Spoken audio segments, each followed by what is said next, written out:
Hi, this is Ron Perriello at Lancelot Video.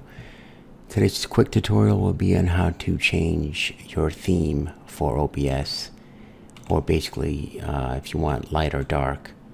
You just go to themes here, which is basically changing background, but you can change it to default, which is dark.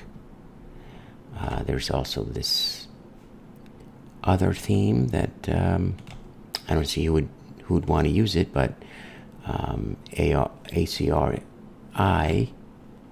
hit OK, and that gives actually a more darker display, but I prefer the system, which is light.